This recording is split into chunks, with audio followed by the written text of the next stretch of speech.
Welcome to the Lock Shop with Nielsen and Hustler, powered by Coolbet Canada.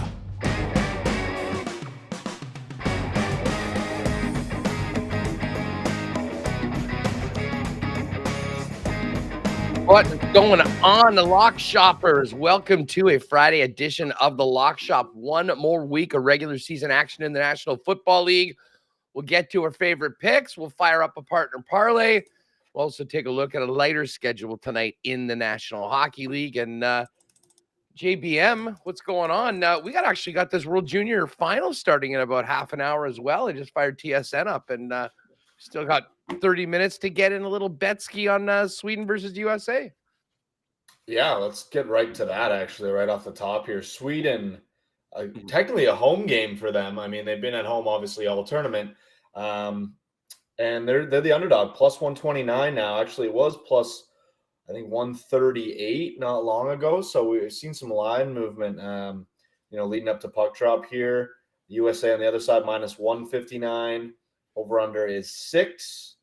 Over is playing at plus 129. Sweden has not allowed a lot of goals in this tournament. Under is minus 165. And then you got your puck line. Sweden plus 1.5 is minus 219. USA minus 1.5 plus 175. So, yeah, I mean, a lot to choose from. Scores, player points, player assists. So, if you have a read on these players on these teams, I'm on Sweden personally. I figure a home dog. I think these tournaments really can go either way, especially when we get to the finals. And I think USA has proven to be the more talented group. But Sweden at home as a dog, I already bet them this morning. So you know what? Well, we're going to go head to head on this one. I think I'm going to jump on USA. I will say this, regardless of whether you're on Sweden or whether you are on USA. As I look in and place a little wager here, the 5% multiplier is on this because I guess this is the match of the day.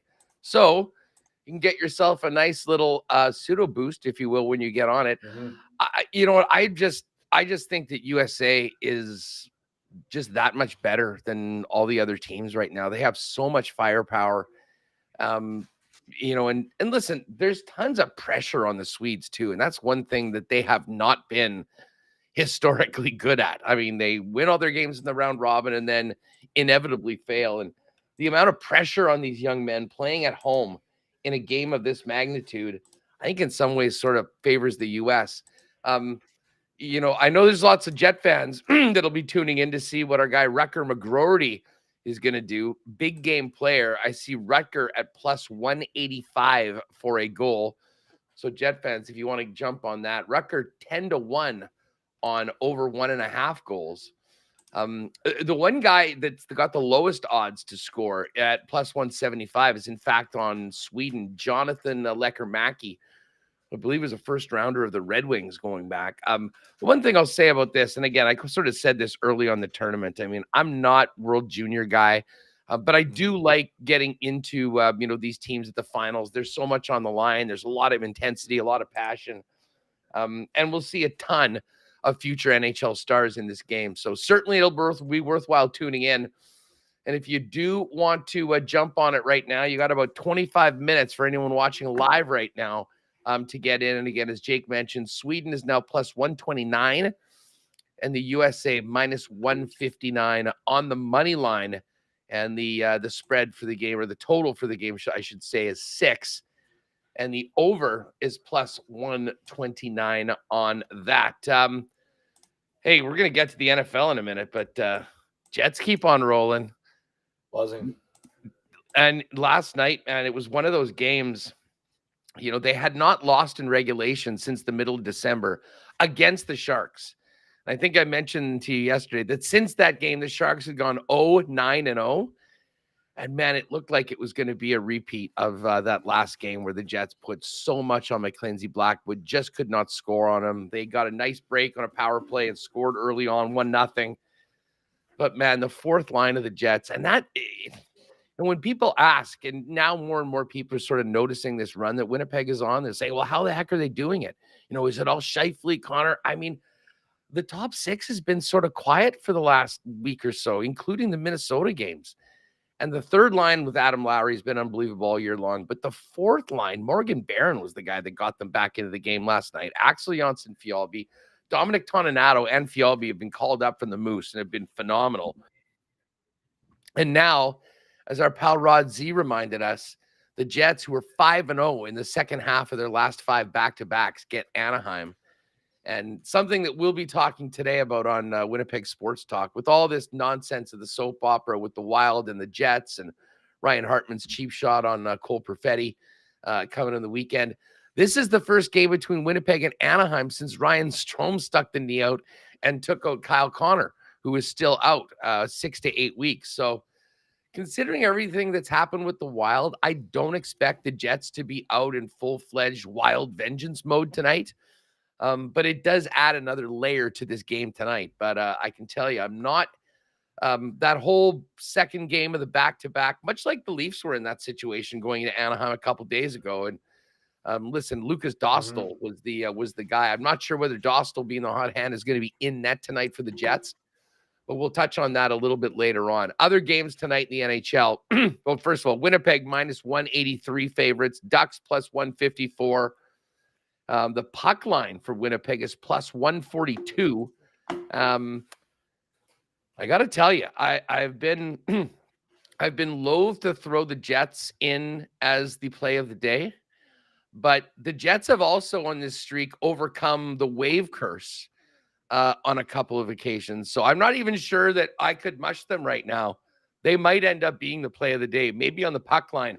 Try and go 4-0 for the week with a nice +142 banger today, Jake. I'm leaning that way right now. Well, Huss, I mean, have you been talking about? I mean, I guess you want to go under 2 goals for Anaheim -129. And I mean, listen, I watched Anaheim play the other night. They've got some talent there, but it's not very threatening. The less mistakes you make, the better chances you're going to have of beating this Ducks team. And Leafs really made only one bad mistake that cost them the one Ducks goal, but it was all Leafs most of that game. So we do have an exclusive out. We might as well get to that as we're sitting here talking about the Jets that I put up. Business class. So I like this. So it's Morrissey to get a point, which, he's pretty dialed. Ducks under 2.5 in the team total, and Jets to win +265 over at the exclusive section. So love it. You like something along those lines. You want to keep this streak rolling with the not allowing too many goals. We'll see. I assume it'll be Brossoit tonight. Yeah, LB. I can't imagine a scenario that Hellebuck goes tonight. And Brossoit's been great too. I mean, they have no issues whatsoever playing on that. And I guess this is an interesting one. What is it? The chalk it up. The Devils, who are a -418 favorite. The Hurricanes, big number actually, -174 on the road, and Winnipeg have those together in a Cool Bet exclusive at what chalk it up is +230. That's not bad either. Considering the odds on a couple of these games. I mean, both Winnipeg and certainly New Jersey are big favorites in these tilts tonight. Yeah, I mean, just so you know, like we obviously when we put these in, we take what the odds would currently. So if you bet those just at Cool Bet, flat out money lines in a parlay, you're getting +202. Obviously, we talk about this all the time with the partner parlay. But if you go over to the exclusives and if you're going to bet a chalky parlay anyways, you get a +230. You get 30 points higher. So that's where your value is on those exclusives. That's why we do it the way we do. So, if people are, prone to betting favorites, then rolling down the exclusives. Usually we have a chalk it up every night. And I try to keep it, teams that people want to bet on, obviously. So it's just something to keep in mind when you're betting, if you're betting hockey, if you're betting exclusives, you're always going to get a better number than if you're just betting them on your own. I'm gonna give a quick shout out to the fellas in the chat. I see Rod Z. Rod Z's rolling with you. Sweden money line. Yeah. Duck Dad has a couple takes. Sweden +1.5 could be decent value. Don't see a blowout here. I'm sort of with you on that. I think this will be a fun game. And then Mark's got Sweden and a Lekkerimäki goal at 4-1. Let's go. And Mark also said live bet the Jets to win in regulation as soon as they were down 1-0, 2.5 to 1 last night. Nice work, Mark. And yes, he did insert the hustler wave emojis. Spency 5 Sensi, the Ehlers over 3.5 shots didn't hit yesterday. He just missed the net a couple times. He was shooting the puck quite a bit. I don't know if you saw the game, Spency. But I punched it today versus the Ducks. Ducks averaged 32.7 shots against per game. And again, it's hit 7. Oh, we just need to get this up. We got this stupid heart there in front of it. Rod Zie's and Seth Jarvis, though, over 2.5 shots at his last 19, it looks like. Yeah, they his last 19. The Ehlers one is interesting because sometimes he's shooting the puck like crazy, and others he's skating around and kind of teeing up the other guys that he's playing for. I can tell you that midway through the game, they did sort of do that swap of centers. Scheifele's back with Ehlers and Velarde, and the Jet power play finally scored. PP1, unbelievable pass from Ehlers to Velarde on the back door to tap it in to break. That's all. Oh, bless you. Quick sneeze break, Jake. Sorry about that. All good. But anyways, let's get some football. One final week of regular season action, and you know what? I sort of regret waiting until today for us to get in and make those picks for Saturday. What did we say? I mean, during the lock shop yesterday, Pittsburgh went up to a 4-point favorite. Then while we were talking about it, it kind of went down to 3. But again, you could go on either side. It's quite obvious that people realize that this is too big of a number to lay with Mason Rudolph and the Steelers on the road, regardless of who the Ravens are starting. And this line is now down to 3 right now for the Pittsburgh Steelers. Ravens plus 3 is minus 103. I still lean towards, if you want the Ravens to take the 3.5 at minus 118, Jake. Yeah, I totally agree with you. I think, yesterday, I think 4 was paying minus 112.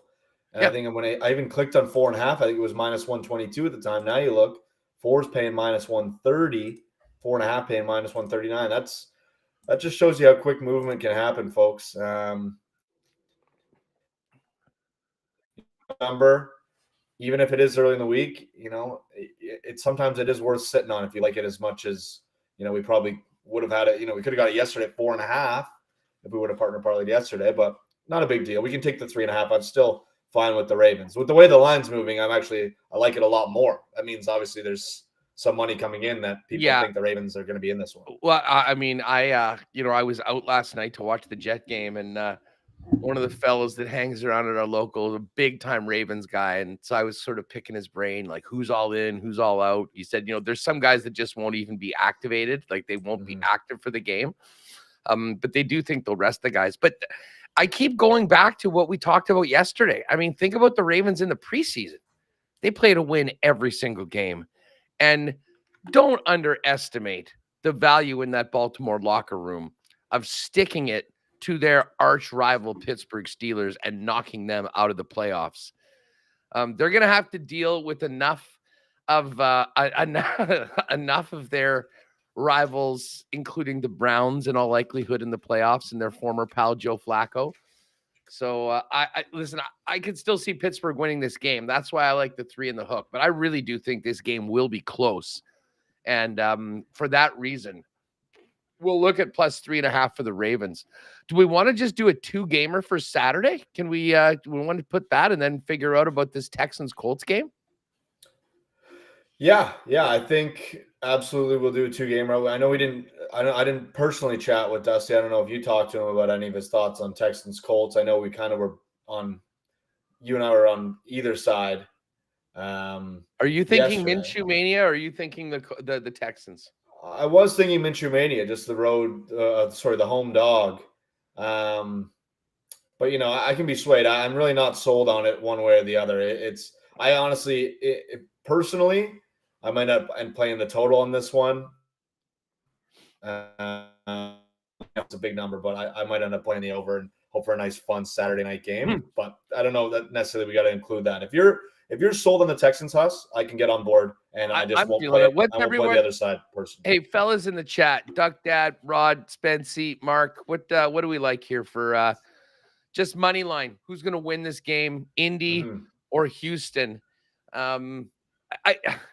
it has been just such a magical season for the Texans, considering what was expected of them. I remember the talk at the start of the year was like, oh my God, they were so insane for trading away that first round pick to get Anderson and CJ Stroud, because they could very well be, well, the position that the Carolina Panthers are in, having traded away the first overall pick. Far from it right now. They could be a playoff team. Kyle Capty's in on Texans. I think I'm leaning your way, Kyle. And I'll tell you what, like, this is the other thing. And it's hard to really, break it down because, Jake, this is a matchup of two first-year coaches that, are right down as finalists of the Coach of the Year, although it certainly does look like Stefanski's going to get that, considering what he's done with the Browns, despite losing quarterback after quarterback all season. Yeah, I think you're probably right. It looks like, based on the odds, it's going to be Stefanski. Sorry, I was looking at the chat while you were chatting there. It looks like Texans. I think seems to be the way of the chat, and I'm totally fine going the way of the chat. So I like it. Kyle Yeah, said, VR Montenegro. Mark said he's biased, but Rod said he's in on Texans. Cowboy says need Houston for the div bet, so he wants Texans. VR Montenegro, like you said, Texans. So that's right. Yeah, Cowboy, exactly. Yeah, we can't go against the Texans, because if the Texans win, we will be big-time fans of the Tennessee Titans, because that means that I think, what would we get it at, about 4-1 or plus 380 for the Texans to win the division? And wouldn't that be something? Right now, that number, funny, that game was at 5. That's now down to 3.5. Hey, what's the latest on Lawrence? He's good to go, Jake? I heard that he's getting better. I was listening to Part of My Take today, and they were saying the shoulder's feeling better every day, but I don't have a Let's just update. see if there's an update here. If there's anything going on. Oh, they're saying Trevor Lawrence with a longer throw in warmups today was about 30 yards. Questionable. Could be right up to game time, it says here. So, oh my God, this is great. This is great. Cowboy, we might be catching this Texans division bet.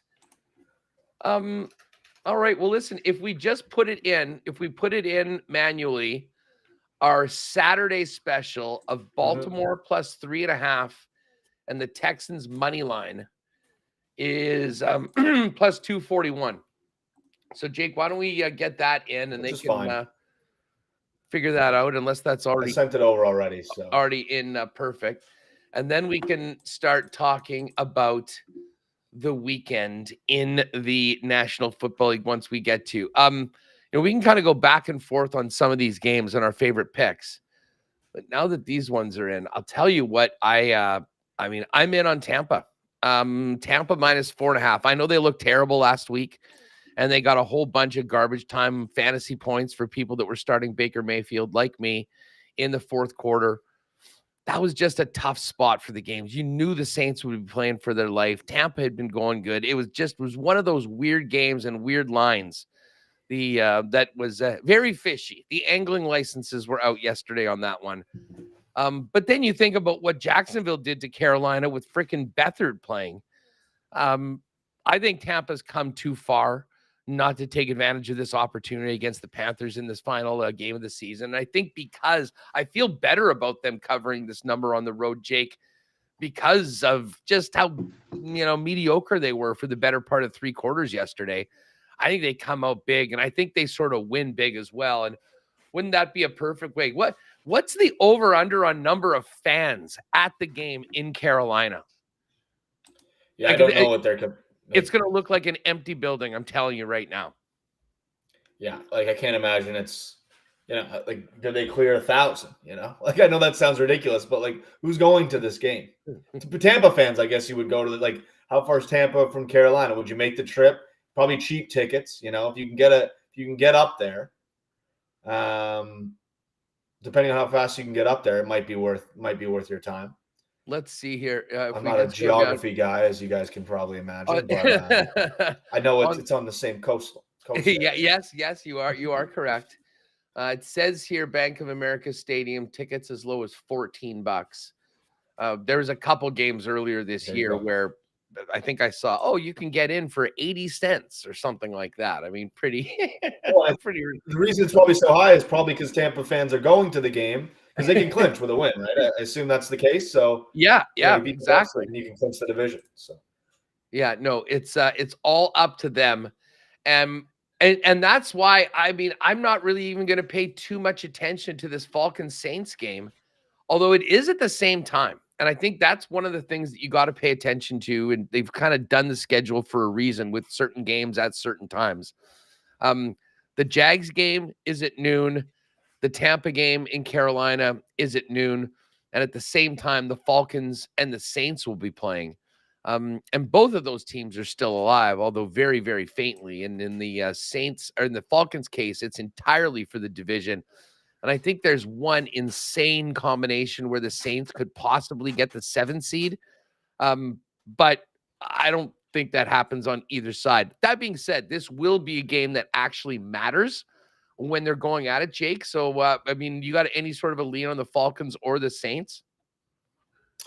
Yeah, it's so hard with these two teams, man. I have been on the right side of the Saints a couple times this year, but you know, you don't know what kind of team you're getting on a week-to-week basis. And the same goes for the Falcons. Like on paper, the talent level that they have is, you know, especially in the offense, is astounding. But the way they use that talent is so poor that, you know, it's hard to ever – like my buddies are always on Bijan Robinson totals. And I don't know why, because they don't use him. They've used him maybe once or twice properly this season. And some games he's just like he's invisible out there. It's Tyler Algier, and it's crazy to me that they just continue to ride these props, like, hoping that Bijan's going to be. And Bijan's an unbelievable player. They just don't want to use the player that he is. So I don't know. Honestly, Huss, I don't have a lean on either side of that game. I don't know if you do. I mean, there's a long way to get to. Yeah, I just can't. I don't think it's good enough to get in for the into any of the best bets. Richard Croft, what's up? Yeah, Rich was riding with me on that Texans division bet. So that's exactly what we need: a Texans win and a Jags loss. And listen, not that you want to see anybody injured, but it's already happened. Trevor Lawrence could not play last week, and it sounds like it's going to go right down to the wire. And I will tell you, regardless of whether it's an injured Lawrence or Beathard in, this has been a miserable season for the Titans. Mike Vrabel is going to play his team right to the whistle. They're at home in this. This is a dangerous spot for the Jags, most certainly because of the injury to Trevor Lawrence. Like, I'm not sure. I think basically just because of our situation. And listen, this game is going to matter either way, because if the Colts win, the Jags still have to win, to win the division. And if they lose, there's they haven't clinched anything. Although I think there's a good chance that they'll be in the playoffs. Although it's a very, very different spot if you don't have a home game and go for it. And Mark's got some interesting one. Baker gets an extra $300K for every category. He finishes in the top 5. He's 8th in yards and 4th for touchdowns. So dude wants that bonus. Yeah, Huss, I got a sheet up here. Maybe we'll quickly go through some of these because I know Mark had mentioned. Yeah, if you can, that would be great. Yeah, he said NFL bonus incentive props. Any of that really stand out? So let's see. I mean, you can kind of jump in when you feel needed. Yeah. So first game, heavy OBJ, 185 yards for a 750K bonus, 5 catches for a 250K bonus, 2 touchdowns for a 500K bonus. I'm not sure he even plays. No, I don't think he's playing. Right. So don't have to worry about him. Clowney, half a sack for a 750K bonus. Be interested to see if he plays. That might be worth a sprinkle. Dalton Schultz needs 4 catches for a 250K bonus. I imagine his number will probably be a touch higher than that, maybe a 4.5. So, and they're really focused on a win, not necessarily an incentive thing. Singletary needs 165 rushing yards for 125K bonus. D-Hop needs 49 receiving yards for $1 million bonus and 7 receptions for a 250K bonus. So, you know, if these guys are playing, if D-Hop's playing, and if you think the Titans are going to be live in this one, Huss, that might be something to look at. D-Hop, whether it's yards or receptions. I'm not sure if these lines are up yet either, folks, but when they do get up, the yards, take a look at that tomorrow or on game day, but I imagine that his yard number will be plenty higher than 49 anyways. Yeah, I think so too. But reception, I mean, 7 receptions could be right there. It's not like they're playing for anything. So, I mean, you could try to speed on the ball a few more times, depending on, Vrabel is he's originally, a Patriot. Brady was always a guy to try to get his guys their incentives, and, maybe Vrabel has that in him as well. Levante David needs a half a sack for 150K bonus. That's in the Tampa game. Alexander Madison needs 74 rushing yards for a 250K bonus, 124 rushing yards for a 650K bonus. I'm not sure about that one. Tyson Chandler's really come on here for the Vikings as of late, and I don't know how many touches Madison's going to get. Few here that are a little out of reach. Chris Jones, your guy, needs half a sack for $1.25 million bonus. That'd be a nice little payday for him. Yeah, they should sit his ass down. And if he's pissed off about it, just remember that he was sitting in his suite for game 1 of the season. It's true. I don't think anyone's gonna have too much sympathy for Jones after that. And listen, they need him to be good to go for the playoffs. So I'm not sure how they handle that. And again, because I mean, they just redid his deal for this year. I mean, they still have to work on that next year. So maybe they can have a little chat, and that can be future considerations when they sit down for another contract talk in the offseason. All right, and last few, Eckler needs 110 total yards for a 100K bonus. Jordan Love needs Green Bay to make the playoffs for a 500K bonus. And then Tyreek Hill needs 248 receiving yards to set the NFL all-time single-season record. I know there's an extra game now, so obviously people feel a certain way about that. But, just some things to keep in mind. I know Mark wanted to just go over a few of those. D-Hop is an interesting one. I think that's the one that's really caught my eye all week that they've been talking about. But it'd be probably receptions for me as opposed to the yards, like you said. What was the Schultz one again? Schultz, which I know the chat's talking about it. Schultz needs 4 catches for 250K. So catches. It's receptions. I just have a feeling it's going to be the 4.5 number. Yeah. Especially Tank Dell. It'll be Collins and then Schultz, right? That's what I imagine. I don't mind that. So anyways, let's get back to these picks. So I definitely like Tampa at 4.5. You know what? I also like Detroit. Minnesota, I don't even know how they look. They've gone through all of these quarterbacks. None of them have been able to get the job done. And they just got absolutely humiliated by the Packers last week. And that was the final nail in their coffin. They go to Detroit. Now, there is a chance that this game wouldn't have meant anything for Detroit. But it actually does, because they got screwed last week. I think regardless of that, they would have been able to grab that 2 seed.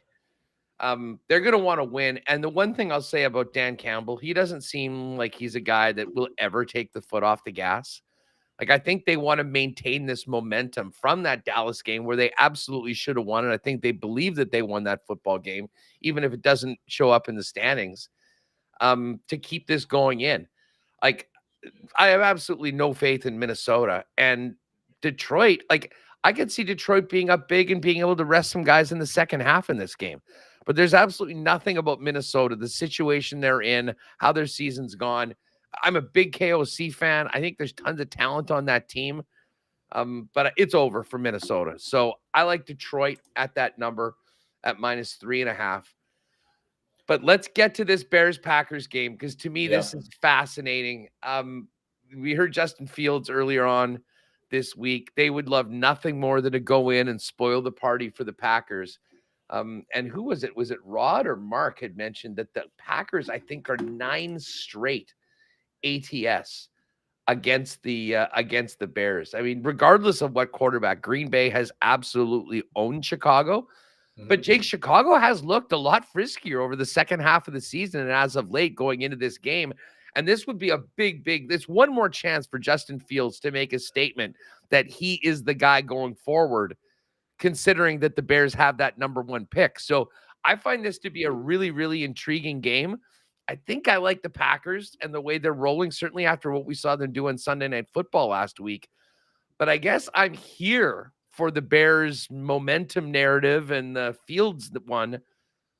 Although I kind of like the Packers. Although, to be honest, I don't have a real strong feeling on either side, considering that this is a 3-point game. Well, listen, it's another opportunity for an NFC North rival to take out the Packers out of playoff contention. It happened last year, right? With the Lions. I think that Lions win ended up keeping the Packers out. Aaron Rodgers leaves. So, we're in another scenario where the Bears have a chance to do against their rival at Lambeau Field, knock them out of playoff contention. But I think I kind of lean with you, Huss. I have a hard time getting away from the Packers at Lambeau in a game that so much against a team that have beat on time and time again. As much as I love the Bears as of late, I think they have something there with Fields. I don't think they should draft the QB personally, but I also don't. I'm not all knower of balls, so that doesn't really matter what I think. I do think this is a Packers spot. You get them at the field goal number, and I don't know if I'd love it at 3.5. You know what I mean? To have it at 3 right now, and that's -104. 2.5 -120, not terrible either, to be honest with you. You get that field goal number even if you're tied late and the Packers do something to get over midfield and find a way to finish us off on the last play. But yeah, I do side with you here. It's hard to bet against the Packers at Lambeau. It's hard to bet against the Packers when they play the Bears, and that's probably where I lean for this one. Hey, the Dan A. Hustler, what email address? Please, Hustler, give me email address. I'll tell you what, if you're on Twitter, the easiest thing is just to get me at Hustlerama, HUSTLERAMA. But if you want to do an email, that same thing, hustlerama@yahoo.ca. Mark does bring up, too, like there's major wideout issues for the Packers as well. I mean, with guys being out.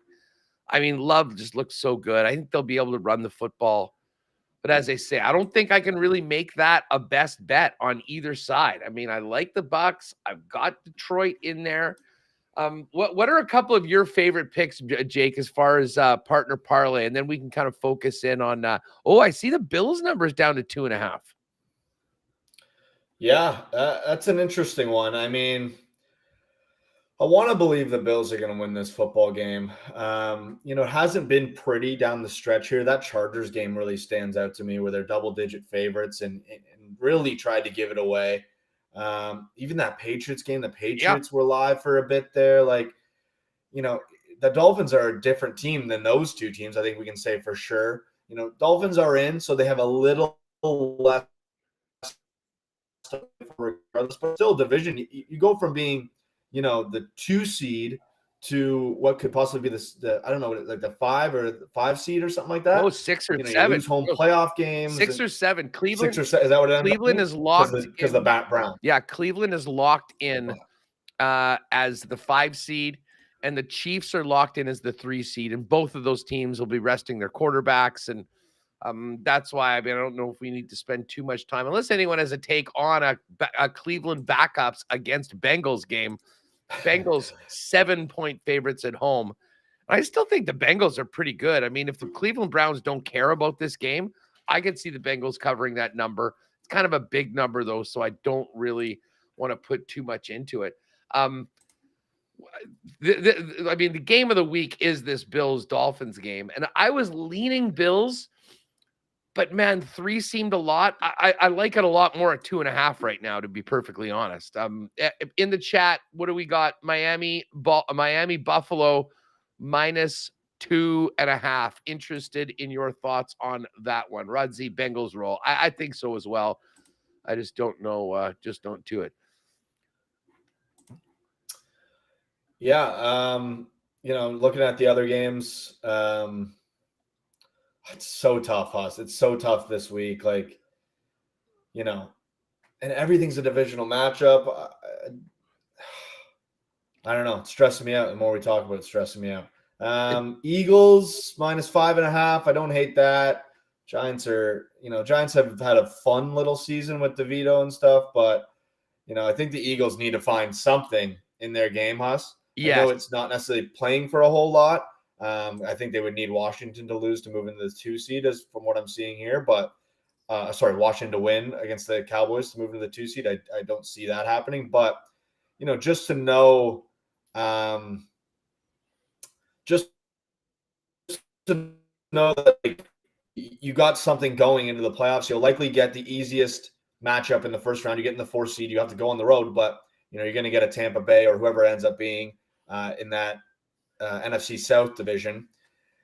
I think this is one of those games where it's a get-right spot for the Eagles. I know they already played the Giants a couple weeks ago. Get everyone on the same page. Go into the super wild card weekend. Get a win on the road, and then anything can happen. I mean, they were in the Super Bowl last year. I don't think they're built the exact same way. I don't think they're playing the exact same way, but a team that gets hot at the right time can really go the distance. And if there's a team on the outside looking in, it's probably the Eagles. Even if you look, I think when we were looking at the futures yesterday, I saw the number and I was surprised how short they were to win the conference. 6-1. They're the third on that list to win the conference.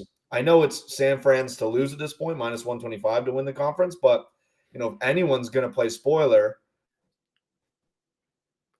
it's the Eagles. So you got to start by getting on the right track, and I think that would be this weekend. So I don't mind the 5.5 there. Yeah. By the way, just looking at those futures right now, you can still get those basically right up until the games get going tomorrow on Saturday. Lions 8-1. I still think the Lions are the friskiest team. Do I think they have enough to beat San Francisco? In San Francisco, probably not. But I'm not a believer in the Cowboys or the Eagles going up against San Francisco. The Rams are an interesting team. I mean, when the Rams are at their height, playing their best, they're a dangerous team. Are they in San Francisco's league? I still don't think so. And those teams have a nothing game playing this week where the Niners are 4-point favorites. Another game that I think we will stay away from. Patriots -1.5 at home. The Jets, no Zach Wilson. I mean, it's sort of over for the Jets this season. There's been all this dysfunction. It could be Belichick's last game. Do they go out with a whimper or a bang, Jake, at home in Foxborough? And what could be Belichick's last game as a Patriot? They got to win this game, right?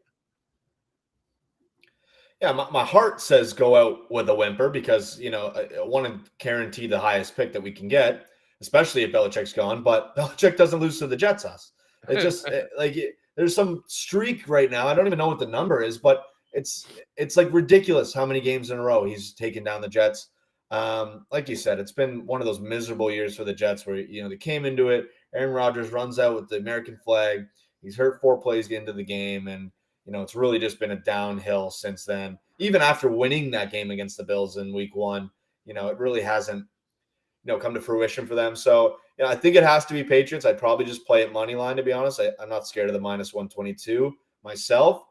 But yeah, like even if this is Bill's last game as a Patriot, he doesn't want it to be going out as a loser. And especially if he's not going to be there to be, he doesn't care about what pick they end up with. So I imagine he's doing everything in his power to try to win this football game and go with a bang if it is his last rodeo here. Yeah, I sort of agree. I'm in on that one. I can't even think about laying 13 with the Cowboys on the road against Washington. I know they'll want to go out. They'll want to get that win. They'll want to clinch that 2 seed, but too big of a backdoor opportunity if they let rest guys in and the game's looking good. That is going to be a write-off. And that Rams-Niner game, who the hell knows who's playing and what's going on? That's probably a takeaway. So here, my favorite picks, and I mean we can work a couple of these in with a partner parlay. Tampa -4.5, Lions -3.5, and I love Rod Z's in the Lions first half. I think is a great lean because I think they'd love nothing more than to be able to run away with this thing, and then sit their guys for part of the second half. And we know how aggressive they are. But I do like it just as far as the line goes right now, 3.5. I'll take the Lions. And then I'm going to take LV, the Raiders. This is a 3-point game. It's -122 at 2.5. Listen, it's over for both these teams, but I think we can all agree the Raiders have been playing their ass off for Antonio Pierce. I think he's coaching to try to be the next coach. They really believe in him. The Denver situation's a complete mess. I think a lot of these guys know that Peyton's going to clear them out anyways at the end of the season. The Raiders are at home. trying to finish strong on a season that started off so poorly. I don't know if you've got a take on that, but I would take the Raiders at 3. I could see this game being close though, so taking it down to 2.5, certainly like that, and potentially for a part of the partner parlay as well. Yeah, I didn't initially have a feel on either side, Huss, but honestly, the more we talk about it, the more you just spoke about it there. The Raiders have been playing tough. I know they're not necessarily the most talented team out there, but they're playing for their coach, and if it ends up being Antonio Pierce next season, then that's probably starts with this game. You finish on a strong note, he can go back and say, look at what I did with this team down the stretch after you fired McDaniels there. So, I think I would lean Raiders as well with you here. I wouldn't mind putting that in the parlay. I'm definitely on board for the Lions. If we want to start to build this out, I also like the Bucks. The group's talking about, Patriots 15-0 versus the Jets, Rod Z said, as we were discussing that.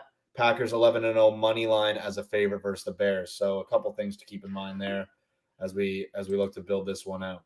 Yeah, I for whatever reason, I'm nervous about this Packer game. I mean, I think they should win, but there's a lot going on in Chicago. And for Justin Fields in particular, that's been clicking great with DJ Moore lately. To me, that is I mean, I might hit it separately, but I don't feel confident enough to put it into the parlay.